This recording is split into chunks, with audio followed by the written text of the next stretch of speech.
You're listening to another episode of the Coaster101 podcast. I'm Andrew Stillwell, and I am joined by three very special guests this week. And, you know, they say if you can't podcast for an audience, you got to podcast for your friends. And I'm fortunate to have three of my friends on the podcast with me this week. We've interviewed coaster enthusiasts. We've interviewed people in the industry. We've interviewed literal children. So I figured it was time that we got some of the GP, as it were, onto the podcast with us. So first I'm going to introduce my buddy Clint, who is my college roommate. Clint, what's going on? How's it going? It's going well. Hi to all the listeners, and just to give an idea of how much GP we are, before we started recording, Andrew, who we affectionately referred to as Stillwell, explained to us what GP meant. So yes. We did not know prior to that, and I feel like it's a pretty accurate summary, but excited to talk some coasters. Absolutely. And then also joining Clint are two of Clint's buddies from his hometown of Metro Atlanta, Chris and Kyle. Chris and Kyle, guys, what's going on? Welcome to the Coaster101 podcast.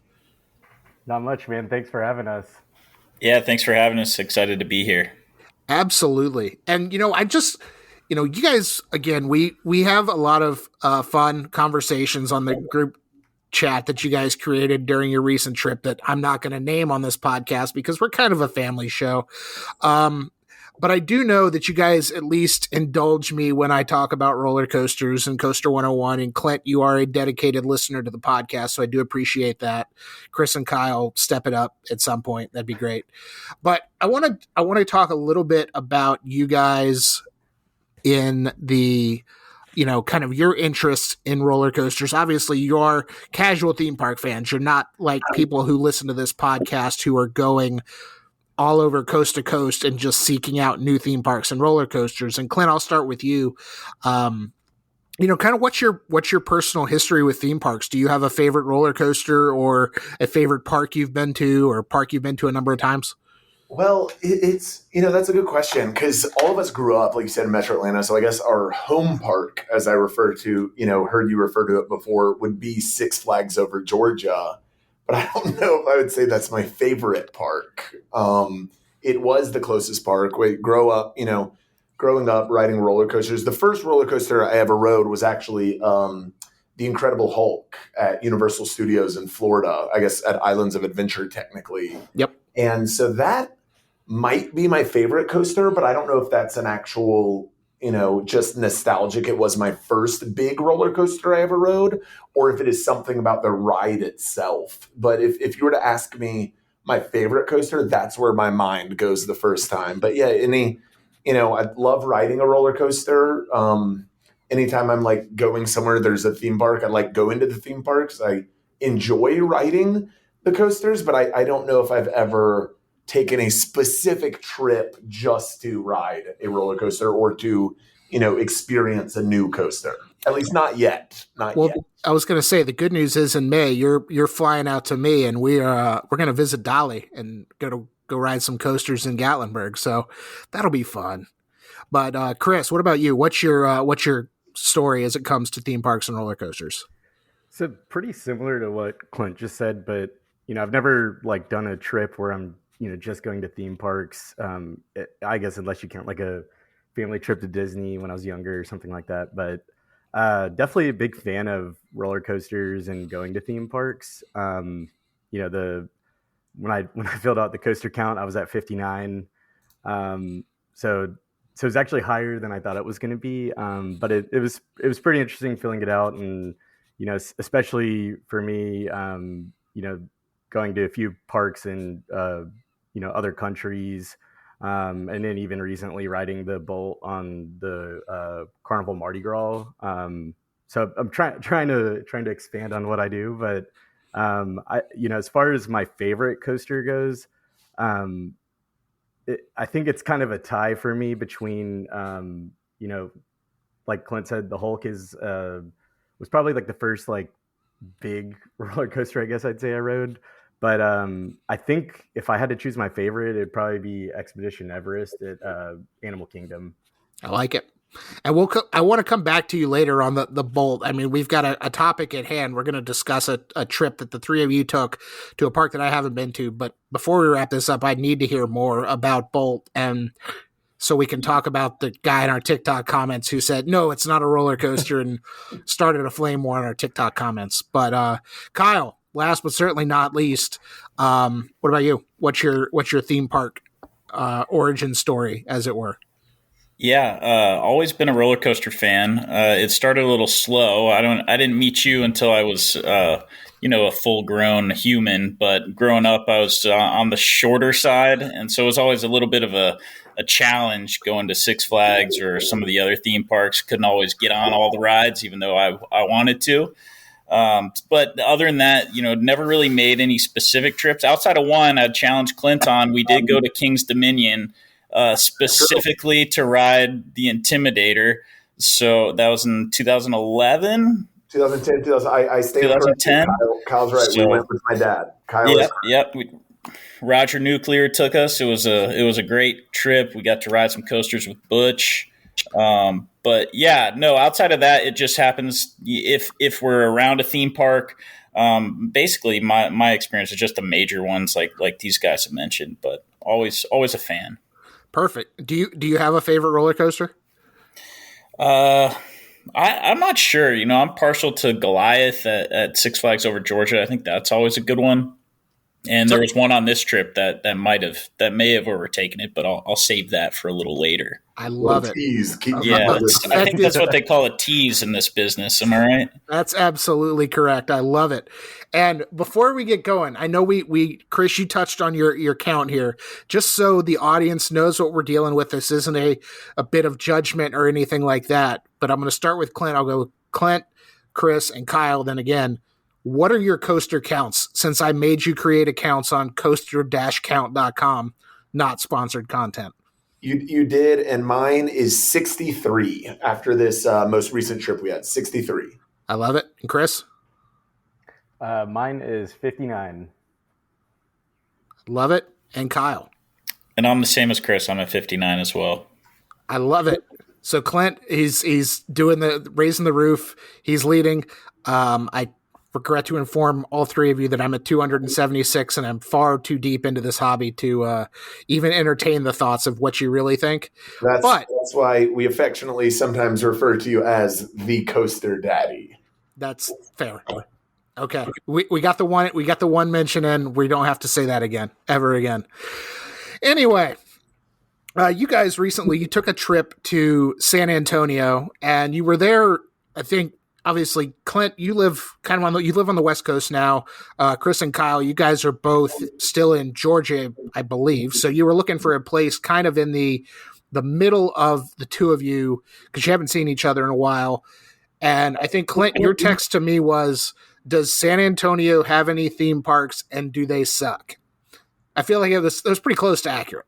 It was pretty close. I think we were trying to choose sort of, like you said, somewhere in the middle that's fun to visit in January, which, both all of us, I feel like are pretty warm weather people. So we didn't want to just go, there are a lot of lovely places you can visit that in January, the weather is not very friendly.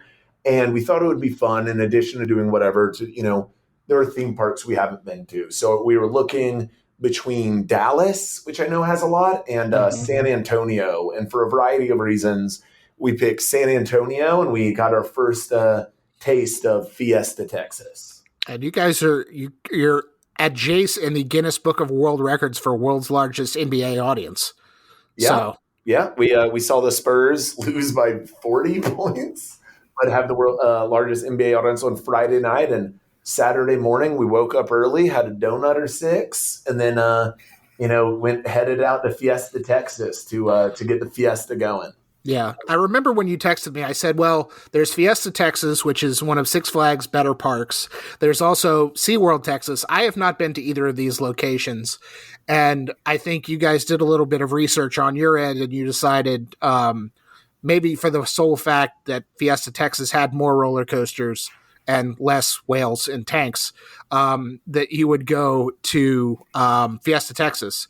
And before I ask you your thoughts, I am going to give a little bit of a disclaimer here. I'm not going to name who it is, but one of our three panelists does work for a company who also owns theme parks, and this podcast at this point is the sole opinion of the panelist and not affiliated with the company he works for, and retweets don't equal endorsement and all that other good stuff that people put in their Twitter bios. But you guys, Chris, I'll start with you. And you guys have all been to a Six Flags before. You've been to Six Flags Over Georgia and maybe some other Six Flags parks in your day. But what were your impressions upon walking into Six Flags Fiesta for the first time?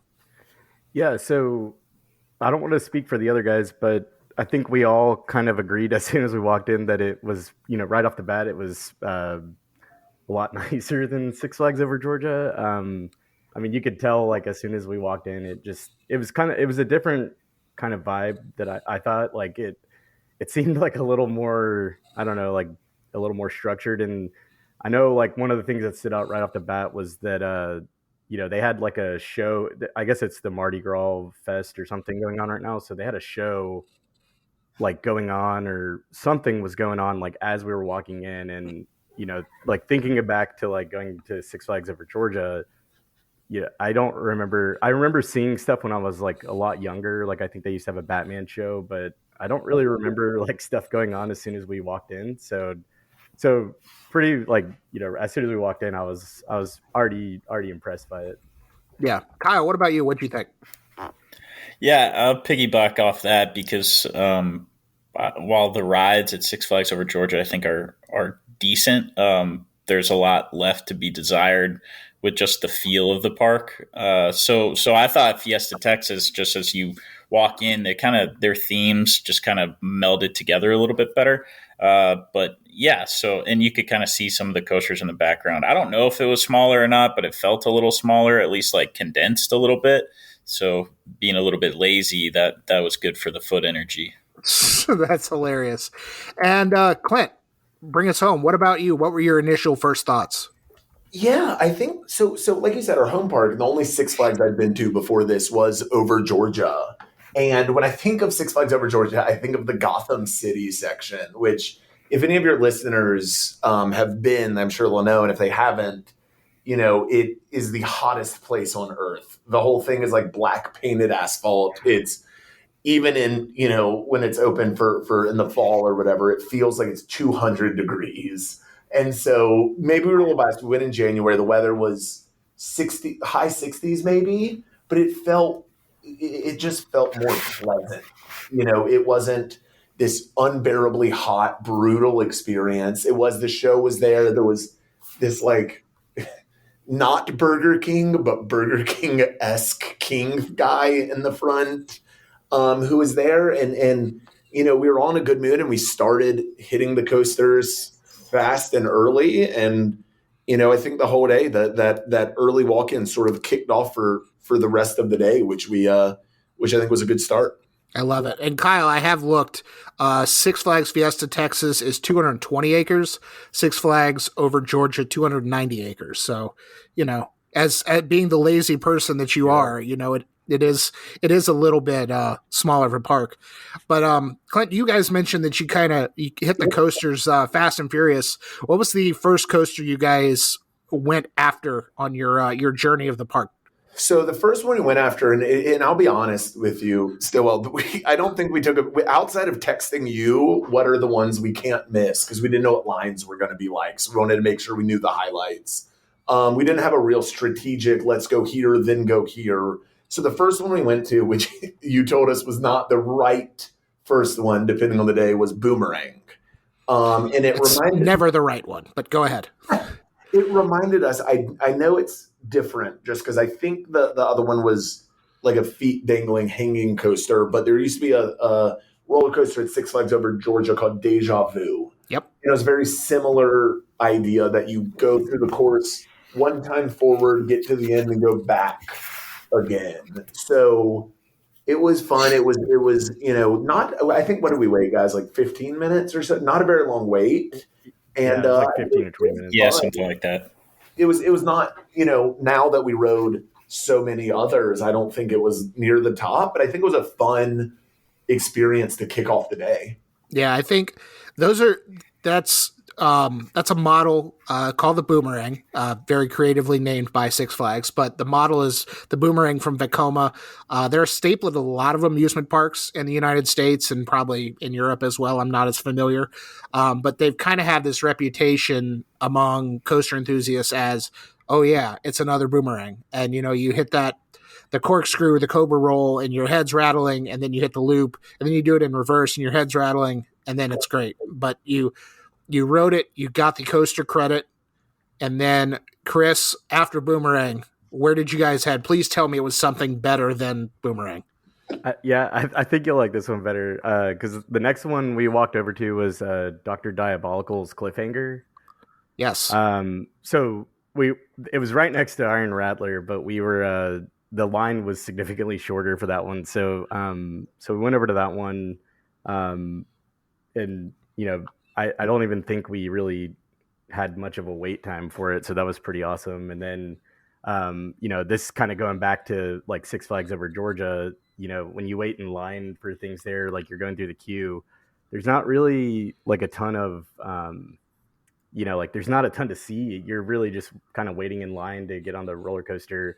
And so this kind of kicked it off for us where, you're actually going through like different stages of the queue and, they have like a whole production going on with it. So, I thought that was pretty neat. And it definitely surprised me since I wasn't used to that for Six Flags Over Georgia. But, the ride itself I thought was pretty awesome too. I don't remember what the stat for it is, but I think it's like one of the steepest drops. Yeah, it's got it's actually the world's first roller coaster of that type, which is a B&M dive coaster that goes beyond vertical. It's 95-degree drop, which isn't technically mathematically possible to go beyond vertical. But the marketing copy, they love that. So, and I'm really jealous of you guys because this opened earlier I guess last year at this point in 2022. So it's still kind of the shiny new toy at Six Flags Fiesta Texas. But have any of the three of you, Kyle, I'll start with you since you haven't talked in a little bit. Have any of the three of you ridden a dive coaster like that before? I don't think I ever have. That was a first for me that I can think of. So it was a pretty cool experience. The ride itself was great, super smooth. Seats were really comfortable. The harness was nice, unlike some of the older rides. You could tell it had like a newer feel. So I was a big fan of that one. For sure.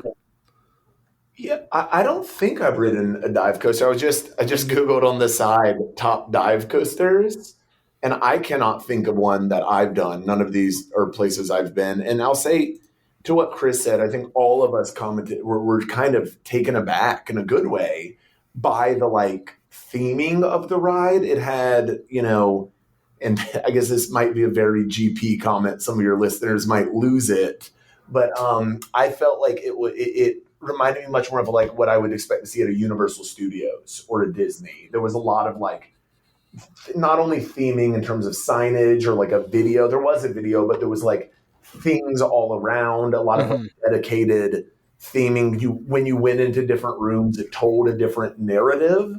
And I think had we had to wait in line, we really went like room, watched the video, they opened the door, we walked to the next one, like no real line. But had we had to wait in line a long time, I think that's the kind of stuff that I kind of like, that just gives you something to do other than just kind of like mess around. It just adds a little like layer, a little flavor to it. It's a very antithesis of what Six Flags typically does. That's for sure. I mean, that's my opinion as someone who's not the world's biggest Six Flags fan. But Chris, you mentioned that Dr. Diabolical is right over there across from Iron Rattler, and I'm assuming that it would be the first Rocky Mountain construction wooden steel hybrid coaster that the three of you have all ridden, unless you've ridden Twisted Cyclone at Six Flags Over Georgia.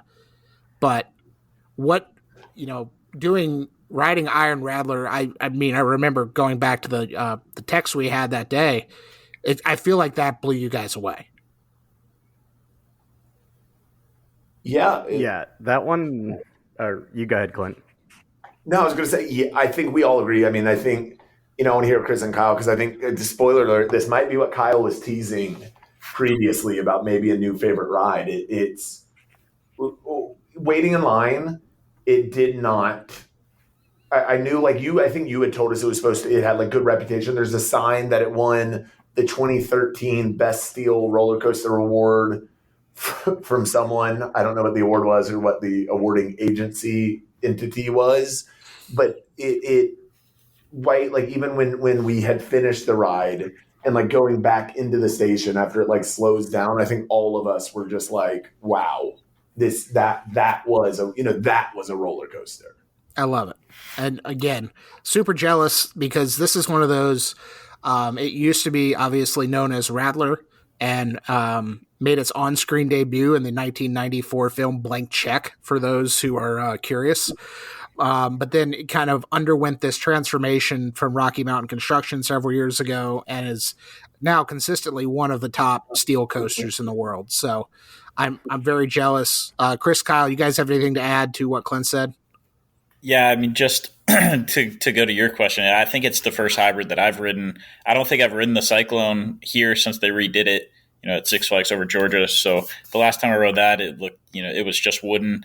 And you got like the bonus factor if you're not sure if it's going to crumble to the ground while you're on it because the wood just looks rotten, even though I'm sure it wasn't. But Iron Rattler, while we're in line, Clint told us it was steel. And I didn't even notice it until we got close enough to be able to see. I thought it was a wooden roller coaster. Obviously, on it, then you feel you can feel it. But yeah, it was definitely my favorite ride of the day, and for sure one of my favorite coasters now that I've ever ridden. It was a lot more. It was just better than I would have imagined just looking at it. So yeah, and Chris. Yeah, I mean, pretty much the same thing for me, which it was also kind of funny because when we were waiting in line, we thought it was the Iron Rattler that we were looking at, and we were trying to take pictures for you, but it was the Roadrunner Express that we were originally looking at. So that was like, that one's definitely not near the same level. So I was like, oh, that looks fun. And then, once we got on the ride, it was amazing. Like right after we got off of it, I immediately said that this is a top 5 roller coaster for me. I also wasn't expecting to do like a corkscrew in it either. So that, yeah, the whole ride was really, really awesome. Perfect. I love it. I want to talk about 2 more roller coasters, and then we can, I know you guys rode 10 of the 11. You weren't the world's greatest coaster enthusiast, and I couldn't convince you all to ride the Streamliner Kiddie coaster. When we walked by it, there were nothing but like small children in line, and and I mean small children. I mean like barely probably measuring what you have to be to go on the ride, and we're 3, larger gentlemen, and it just the optics didn't feel right. And no disrespect, we got 10 of 11. So I know there are coaster enthusiasts out there who will say, we had an incomplete day, but I tip my hat to their completion because we didn't have it in us. Yeah, I think Clint was taller than the biggest drop in that ride, so it really didn't speak to us. That's true. That's a good point. But yeah, that's the thing, like as a roller coaster enthusiast, and one day I believe the 3 of you will get there. You're on your way for sure. But that's just one of those things, is kind of getting over that personal shame. I know I've been at parks with other members of the Coaster101 team. It's tough to do by myself. I have done it. But typically, if I'm with a couple other people and we're all just like, yeah, we'll get in this roller coaster at its park in Kentucky where the trains are shaped like roller skates, and the train, it's literally called Roller Skater. And there are some really embarrassing roller coaster stories and stories that I've had to go ride roller coasters that I'm not going to get into today because you guys are going to judge me, and I still need you to like me as friends. But you'll get over that shame one day. But another RMC creation at Six Flags Fiesta Texas is the Wonder Woman Golden Lasso, the single rail coaster.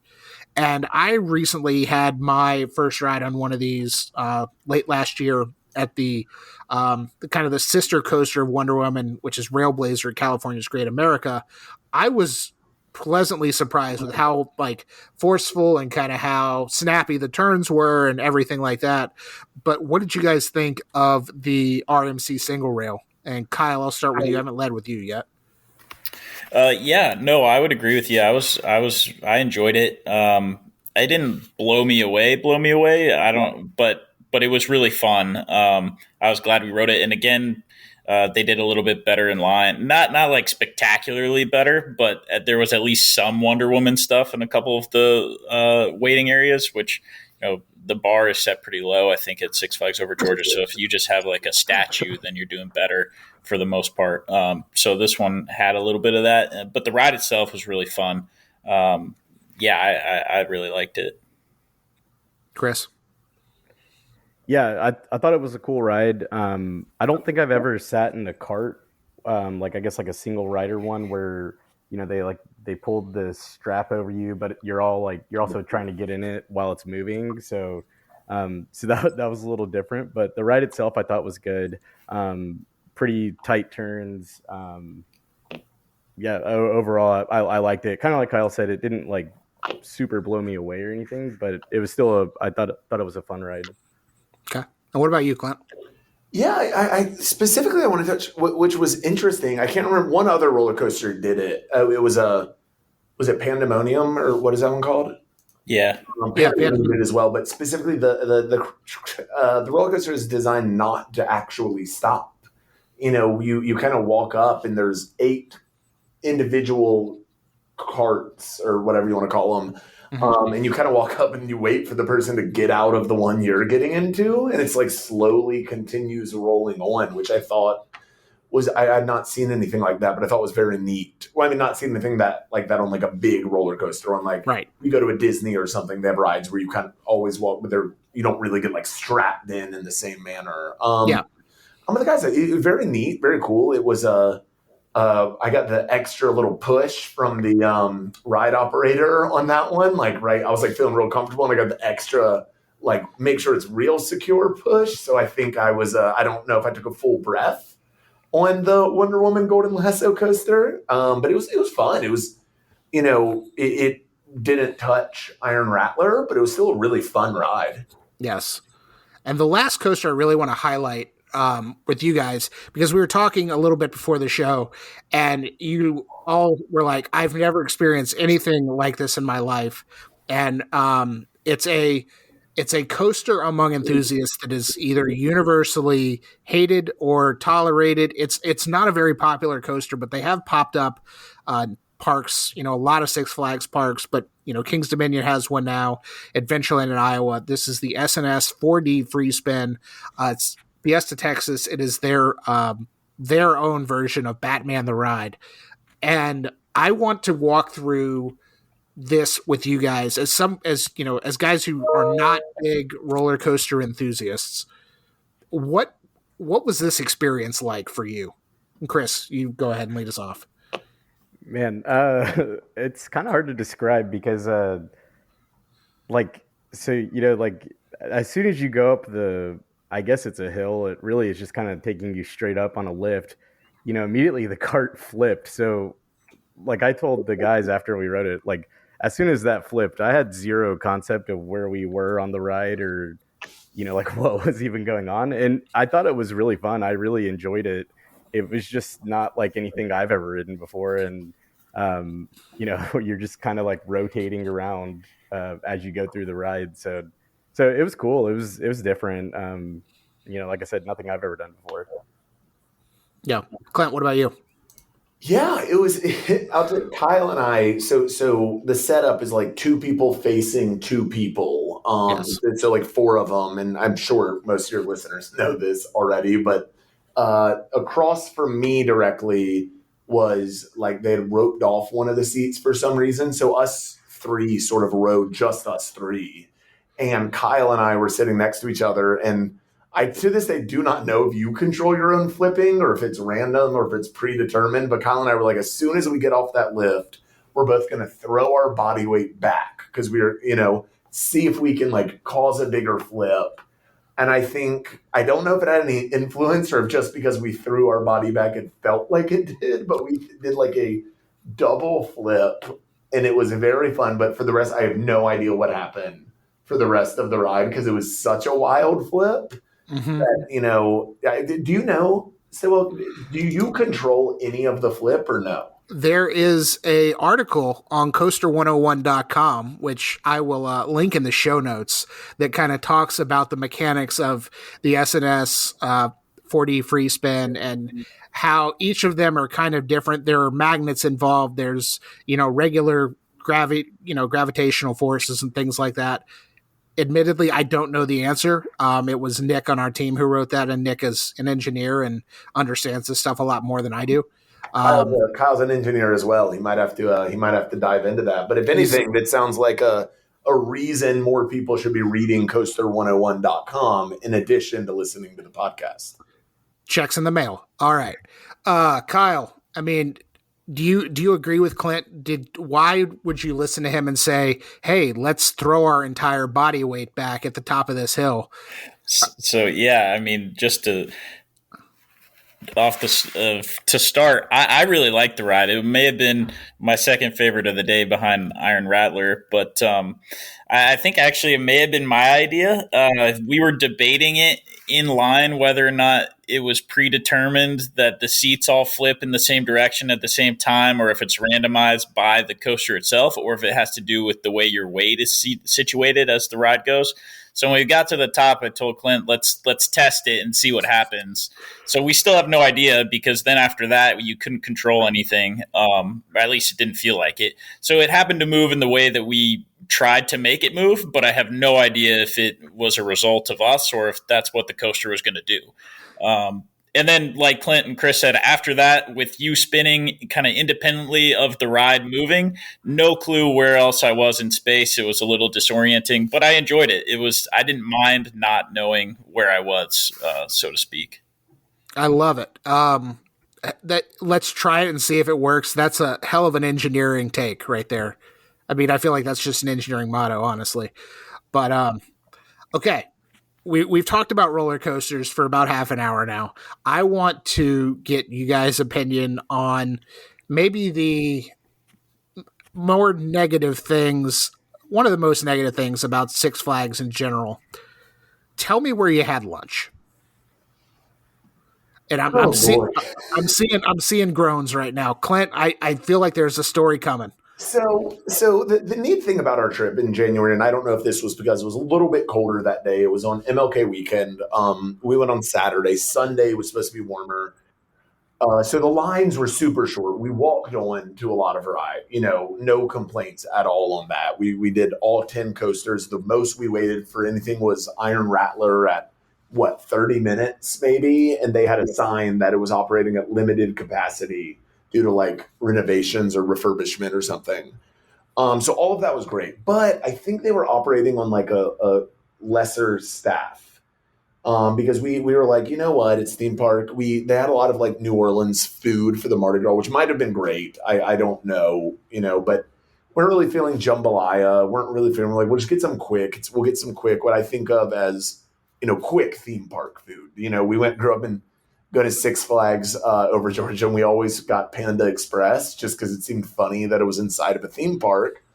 So we said, okay, we'll just get quick theme park food. And we waited in line at the burger joint for what, guys, like 15 minutes, and no one moved. Only the same guy was ordering. And I was like, okay, I'll look at the mobile order.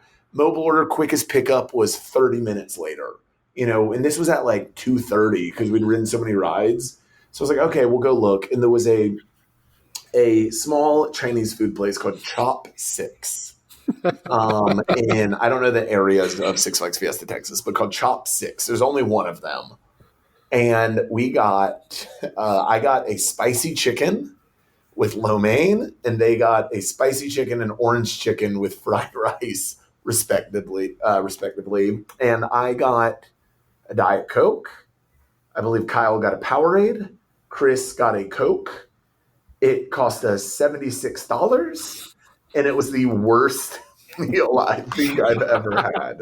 It was bad. It was genuinely not a good meal. The chicken was bad. The fried rice was the worst fried rice I've ever had. I don't know if it was an off day. I don't know if in the summer, they do better. Everybody's has a bad day, but it was so bad that when we finish it, I promised them that when we did like divvied up costs at the end of the trip, I would not charge them because I felt so bad that I had suggested we leave the burger line instead of waiting 2 hours to go get chopsticks, that I refused to charge Chris and Kyle for their share of it. If any of your listeners are going to Fiesta Texas, do not get chopsticks. That is my most important takeaway from the park. That is I feel like that's a strong Six Flags take, kind of across the board, and kind of like the SNS 4D free spins.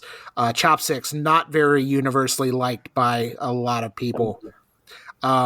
But fun fact, it probably used to be a Panda Express, and they got rid of Panda Express for the licensing, but kept the food pretty much the same. I think that's why they have. To be clear, they did not keep the food the same. No, it was not the same. But The good news was there was only like 2 options of meat that they gave you, really. So it was like orange chicken or spicy chicken. I don't know what the flavoring of the spicy chicken was supposed to be because it wasn't spicy. It really just tasted like breading. So, but I think I speak for all of us here. The drink was the best part of the meal, and it's not particularly close. Well, you're contractually obligated by Powerade to thank Powerade in each grace, like Ricky Bobby. So, shout out to Powerade and Coke and Diet Coke. Being the native Atlantans, Metro Atlantans that you are, you gotta have a Coke and a smile every once in a while. Before we wrap this up, and I get Chris's thoughts real quick on the Bolt coaster, were there any other coaster highlights that kind of stood out? Were there any other rides that you guys rode, that were not coasters? Did you get over to the Pirates Dark Ride, or was it specifically coasters just to text me and appear on this podcast? What else did you guys do that day? We tried to go to Pirates and it was closed. Not today. It was like temporarily down, but for like a really long time, to the point we just kind of gave up on it. Because I wanted to do that. We did a bunch, in addition to texting you, we did a bunch of research I watched one YouTube video. I would give the guy a shout out, but I do not know who it was. It was the first one that came up of top 10 rides to ride, and Pirates made it. So I was like, that could be neat, but we just didn't get on that. I'd say the only other one I think worth mentioning, which was kind of neat, Poltergeist had kind of a fun launch, and we all agreed that was a fun time, even if I got yelled at by they had one guy, the queue, it was again another like walk on for us, and there was a part where the queue just kind of curves back upon itself, and there was just dirt between the parts curving. There was no one there.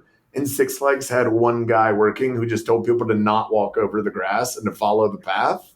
And so we had to very awkwardly just keep curling back over itself rather than step from still on the pavement over the area of grass. It was just kind of a funny, odd quirk of the day. But the launch at Poltergeist was pretty fun.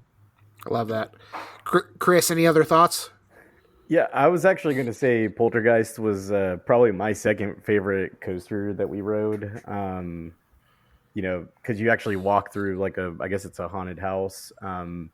So it was weird. Like we walked in it, and you're walking through. There wasn't really a line, like Clint said. So we walked through it, and then I think we all agreed, because we had no idea how the ride worked. So none of us knew that it did the launch right out of the start. And so we had to see right as we got in the line, we saw them, saw that first cart go. And then, so kind of, we were hoping it would be a surprise, but it was still, I really liked that ride. I thought it was pretty awesome. Yeah. Cool.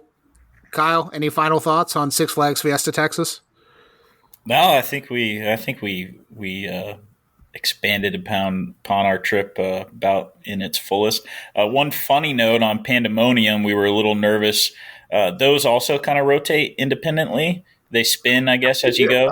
And right before we got in, the cart that was coming up to the stop, and again, they don't really fully stop. You kind of get in as it moves very slowly. The couple in the last car, theirs just kept spinning. So they spun while they're waiting for the cart in front of them to unload. I don't know how many times in a row, just round and round and round and round. They looked very miserable and quite dizzy when they got off. Luckily, that didn't happen to us. So that was kind of a neat ride, and I hope they're okay. I love it. All right, Can I give one final thing that I thought was neat? Always. I did not know before, because there are coaster enthusiasts of various sizes and body types and stuff like that. And maybe they don't do it at Six Flags Over Georgia now. I've not been in a few years now, but there were specific signs about rows on roller coasters or colors of seat belts that were designed for people who have like bigger body types to ride in. And I'm familiar, very familiar. I just thought that was kind of a cool thing where like people were able, rather than, not be able to ride it, that they made like some adjustments so that people could still enjoy it and like be more open about where it was. Again, that might be super industry standard at this point, but that was the first time I'd ever noted it, and I thought that was cool. Yeah, that is awesome. All right, so I need final thoughts from the GP, and Chris, I'll start with you. And this is a simple yes or no question. Would you recommend somebody else to go to Six Flags Fiesta Texas? Yeah, I definitely would recommend it. Perfect. Clint? Yeah, it was fun. Yeah. Kyle? Yep, I'd recommend it. Bring your Easy. own food. Pack a sack lunch. Pack a sack lunch. Go to any number of barbecue restaurants in San Antonio, or Mexican food, or literally anything that's not chopsticks. Before we wrap this up, Chris, I do want to talk to you specifically because you are you're a little bit of a viral star on our TikTok account right now, because there is a video of you and your brother Cameron. You guys are riding the Bolt coaster on the Carnival Mardi Gras cruise ship, the first roller coaster at sea. That's marketing copy. We don't care if it's actually a roller coaster or not, or whatever that means. Again, another show for another day, because we're talking with the GP here. They don't care. It's a roller coaster to them. But Chris, what were your thoughts about the Bolt coaster? Was it easy to register and get a ride on it? Did it cost the appropriate amount, what you would expect to pay for a cruise ship kind of attraction like that? Give me your quick thoughts on Bolt. Yeah, for sure. The ride itself, I thought, when I first saw it, when we got on the ship, I was like, that's pretty neat that they have a roller coaster, but it doesn't look like super exciting.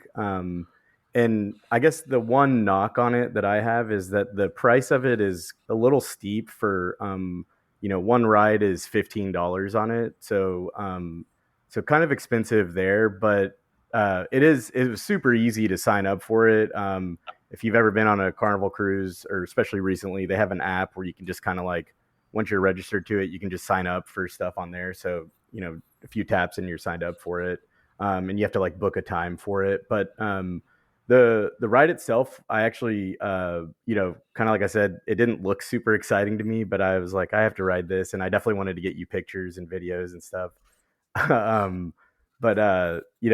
So once we go through it, or once we got we scanned our ticket and went to there was no line for it, so that was kind of nice. This one too, I didn't know that it actually launched you out of the from the gate. So as soon as you get on it, the cart, it kind of is like it's almost like a motorcycle type feel. The interesting thing though on it was that before we took off, the guy, there's actually like a throttle on it, so you could control the speed like to a certain amount. So if you wanted a slower ride, you could just not do any throttle, but if you wanted to go full speed, you could pull it all the way back. And then there was also a turbo button, but it only lasted for 15 seconds. So the guy, he told us to choose wisely when you do it, but it did make us go faster. So it was pretty cool. I thought, like, right out of the gate, it shoots you. You actually do, since it's a fairly short court or track, you actually do 2 laps through. It it was actually a lot more fun than I thought it was going to be. It went faster than I thought it was going to go. And then I thought the throttle was a pretty cool addition and had some pretty tight turns on the backside of it. And then, it was also kind of wild seeing it, like the ship's moving in one direction and we're going in the other direction. So all you see, like, cause you're kind of sitting above everything. So all you see is the ocean and you're moving. So it was a little weird seeing that, but overall I thought it was a good experience. Just maybe a little expensive, but if you're ever on the ship, I would say definitely at least ride it once. Yeah, I will say $15 for a roller coaster is not the most expensive roller coaster I've ever been, and I believe actually the four of us all together, we had a more expensive roller coaster ride that was probably a little bit more painful at the Big Apple coaster in Las Vegas. But I think that is another story for another day. Clint, Chris, Kyle, I appreciate you guys taking the time to join me on the Coaster101 podcast. And just like we ask all of our guests, do you have anything you want to plug right now? No plugs. Just, if anybody has, any of your listeners, any of the Coaster101 fandom has any suggestions on the next park where two guys flying out of Atlanta and one guy flying out of LAX are going to go, I'd love to hear. We really don't know a ton, as you might have noted from this listen. So any recommendations anyone has about the next place we should go, please let us know. We're all ears. Awesome. Well, you can always text me and I'll give you my thoughts, such as they are. But that's going to do it for this week's episode of the Coaster101 podcast. If you're not already, make sure you're following us on social media. We are at Coaster101 anywhere you can consume the platform. So that's Facebook, Twitter, Instagram, YouTube, TikTok, all the other social medias out there. I'm sure we're on them. Also, we have a website, Coaster101.com. There's really good articles about the what makes the SNS 4D free spin flip. And there's magnets and things like that. The more you know, right?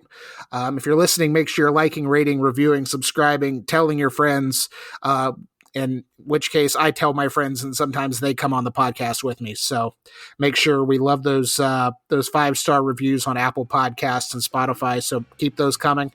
And thanks as always to Justin Mabry of JM Music Design for our theme music. For Clint, Chris, and Kyle, I'm Andrew. Thanks for listening, and we will talk to y'all again soon. See ya.